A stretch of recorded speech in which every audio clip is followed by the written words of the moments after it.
Uno, dos, tres. Hola ovejas, de vuelta a este rebaño. Bienvenidas a la tercera temporada de Sueñan los libreros con ovejas eléctricas. Este podcast es un espacio creado por 4 libreros, Carlos Sosa, 7 a.m. en Bogotá y un saludo especial de mañana, de tarde y de noche para Toscania. Edwin Uribe, Buenas tardes desde acá. Son las 5:36 y bueno, un saludo gigante desde las Naciones en Crisis. Natalia Ardila Hola, ¿cómo están? Nos alegra tenerlos de nuevo por acá. 1:30 transmitiendo directamente desde Barcelona. y quien les habla desde Tunja, Carolina Sánchez, a las 7:30 de la mañana. Bueno, en este espacio queremos seguir conversando alrededor de nuestras lecturas y anécdotas como libreros. El día de hoy viajaremos al país austral, Chile, y tendremos una invitada muy eléctrica, la escritora Paulina Flores, autora de los cuentos Qué vergüenza y también de la novela Isla Decepción.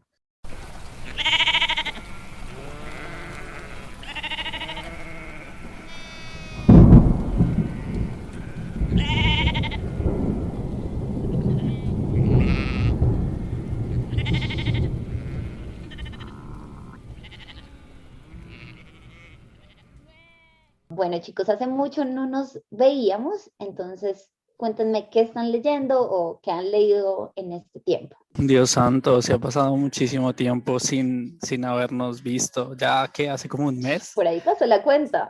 fue la última vez, por ahí pasó la cuenta. Ya nos Y extrañamos. bueno, nada, Mucho. sí, así sea para molestar.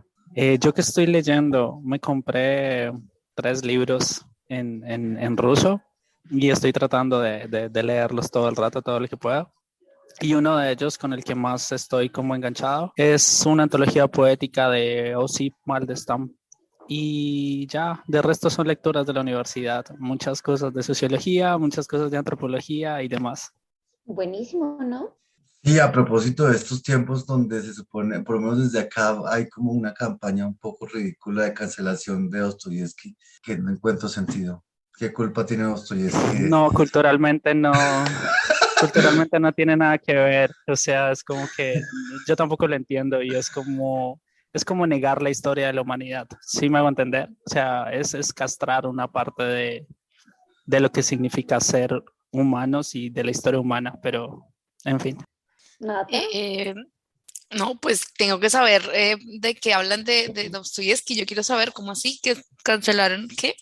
La gente que no sabe qué más hacer y en Twitter, entonces ya la propuesta es no leer rusos porque Putin, como si una cosa No. tuviera que ver con la otra. Pues es la exageración de la cancelación, pero hablemos de lo que hemos leído, que Sí, incluye no, mejor, probablemente mejor. rusos o no, pero Bueno, no, yo estaba leyendo algo como nada que ver, y es que me regalaron 2 libros bien bonitos.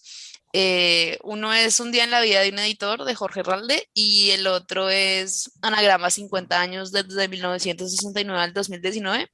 Entonces, bueno, pues es bonito, como es lindo acercarse a esta editorial como de tanto renombre y tan famosa y tan importante, pues. Entonces, no, muy feliz leyendo eso.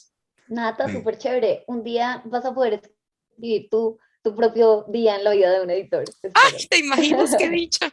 Bueno, en mi caso, yo ando con relecturas. Digamos que me puse la tarea de releer un libro que me gusta mucho, que es El amante de la China del Norte, pero además como que no quería que se me empezara como a olvidar el francés, era una de mis metas como para este año, retomar un poquito por ahí. Entonces me lo estuve leyendo en francés. Obviamente me tomé 3 años leyéndolo, fue súper demorado. Y también ando con la lectura de una relectura para un club de lectura que tenemos en común con Carlos Sosa, que es uno de mis libros favoritos del mundo, que es Siddhartha. Entonces, pues muy contenta con esas 2 relecturas, igual buscando como algo también más contemporáneo, pero no ha llegado hasta el momento.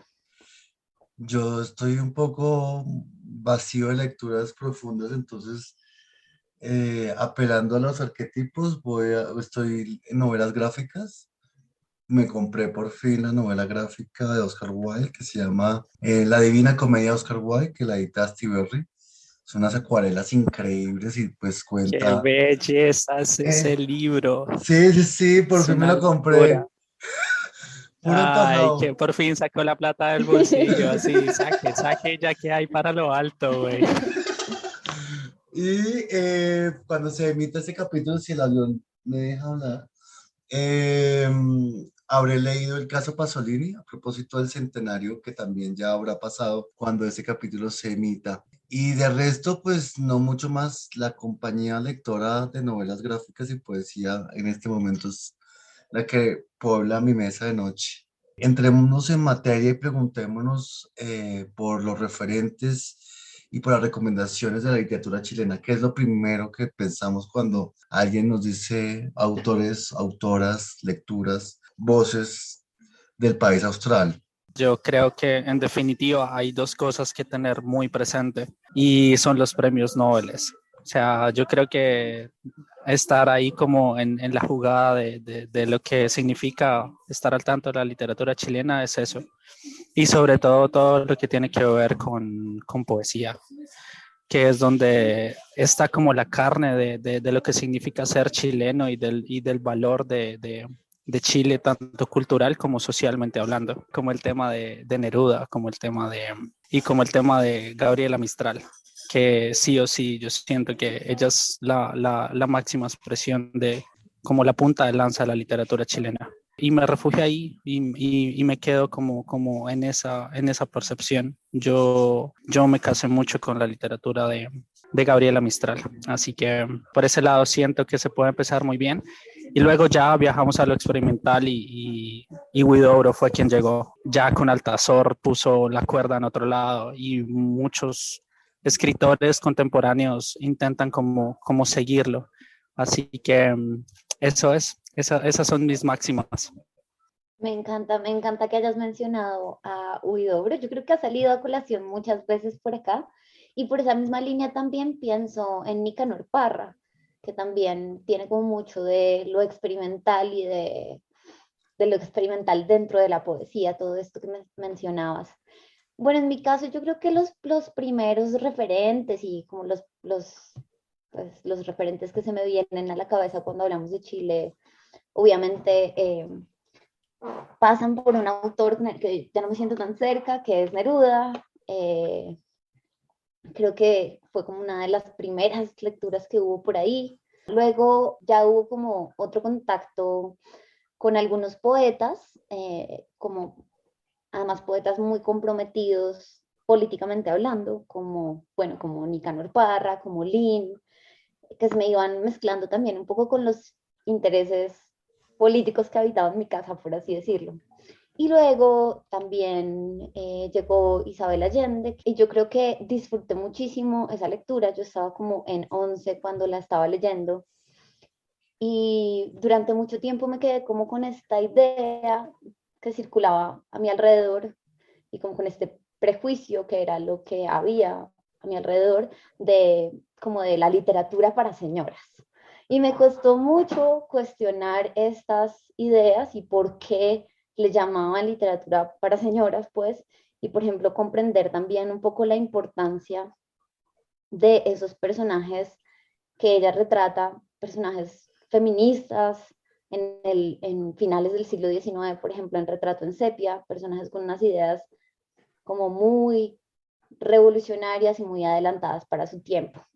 Por esa misma línea y como con lo mismo, con, está Marcela Serrano y, y bueno, ya como que hay otros referentes más contemporáneos que tengo que agradecer evidentemente a Carlos. Yo creo que mucha de la literatura chilena que he leído ha sido por recomendación de Carlos y porque él está ahí insistente, como lea al MB, lea Bombal y cosas que de verdad uno dice, ¿cómo había pasado sin leer esto? De hecho, eventualmente me gustaría que respondas, Carlos, como de dónde viene eso como que te llama tanto hacia Chile y hacia la literatura chilena. Ala, sí, esa es una bonita pregunta, deberíamos agregarla al final. Apoyo mucha esa emoción. En cuanto a mí, bueno, sí, Pablo Neruda obviamente es el primero, e inclusive yo hice una tesis de él muy cursimente sobre el amor y la literatura, amor y la poesía. Eran Ay, otras épocas, pero bueno, qué Vicente chévere. Huidobro, obvio, creo que fue como la primera vez que yo dije, esto se hace aquí, en Latinoamérica, es como que es esta maravilla, o sea, fue muy deslumbrador. Y también Gonzalo Rojas. Gonzalo Rojas lo leí al principio de la universidad y me encantaba. Ya no tanto, digamos, creo que como que perdió el encanto inicial, pero era muy bueno. Además, escucharlo era una cosa loca.